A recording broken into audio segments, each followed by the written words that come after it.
Hey everybody, how's it going? Today I have some more boots for you. The Hathorn Explorers, and I don't think I've ever seen a video on these boots. In fact, it's tough to get information on these. I think the brand goes back a little ways. So it's an interesting story behind these. My son and I have been collecting boots for a while, and it was a few years back. I'm trying to remember, it might have been pre-pandemic, but we were in Missoula, Montana, looking. It was probably a few years ago, and there is this little hole-in-the-wall store there. It's called Archer Grizzly Boots, I think. It's a little tough to find. It really is like a hole in the wall. Not that it's not a nice store. It's off some side street in a decrepit strip mall. But you should go there. It's a totally fun place to check out. They have a lot of P&W stuff. They've got Franks. They may have some whites. I don't know if they have any Nicks. They might. But some of the boots they have, they kind of go back. It's like they've been around there. You know, they've been sitting on the shelf for a while. And these were on sale. They were probably like half price. In fact, this isn't even the original box. This is totally not my size.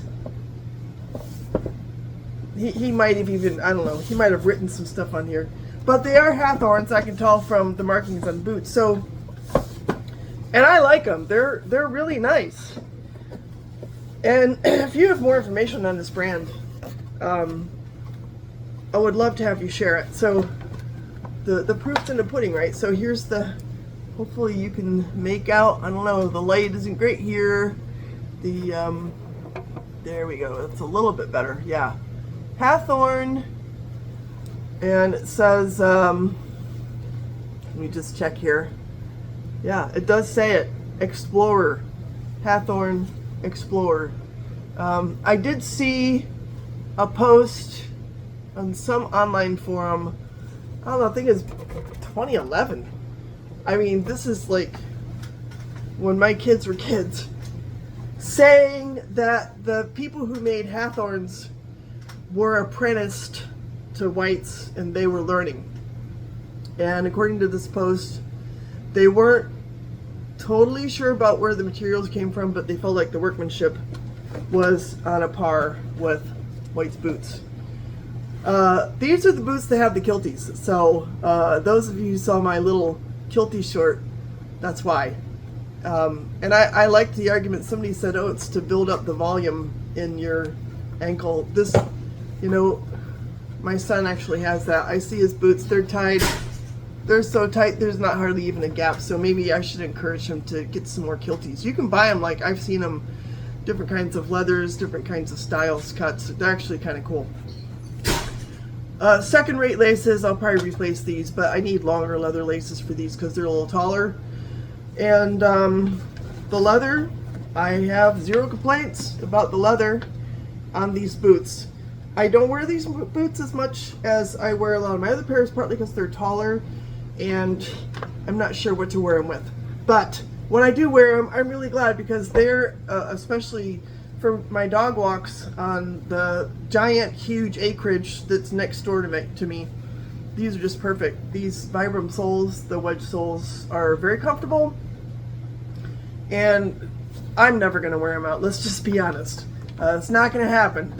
They're not the boots that I wear the most, but they are certainly very well made. We've got, again, the lighting here, I apologize, it's not the greatest. Let's see if we can get a little bit better light going on there. Leather insoles, and the midsoles, to the extent that I guess that's a midsole. It's an interesting construction there. Obviously that's where the shank would be positioned.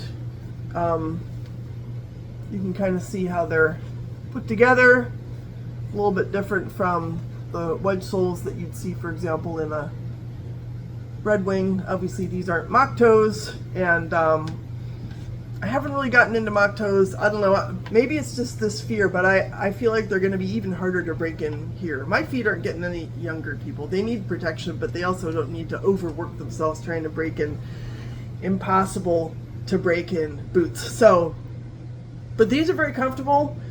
They're durable. They're never going to wear out. They look good.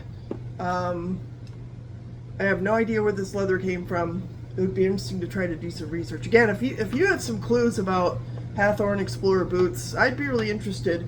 I've seen some that are more styled for like people who are working in the fire suppression scene or loggers, that kind of thing. And you know, that makes a lot of sense. I also saw boots from this brand when we were in Billings. There's a huge boot shop that they have a lot of cowboy boots, but they have a lot of work boots, and they have some heritage boots too. It's in the middle of Billings, Montana.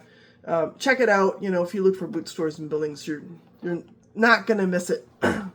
So, really happy with these. They're sort of plain Jane, but you know, so what? You know, that, I mean, I probably paid all of $200 for these. It was a bargain. They were on sale, and they'd clearly been sitting around in the store for a while. But they're very functional, durable, comfortable, have absolutely no complaint. I would love to know more about this brand. And maybe you work for Whites and you're in on the lore. I do know that it is associated, like a sub brand under the Whites umbrella, which of course makes me happy because Whites is a really good brand. So yeah, it even comes with this Whites boot care brochure, and congratulations, I'm an owner of Hathorne Explorer. So, that's about all I have. Spokane, Washington. Can't really say anything bad about them. Very satisfied. Let me know if you know more. Thanks. Take care. Bye.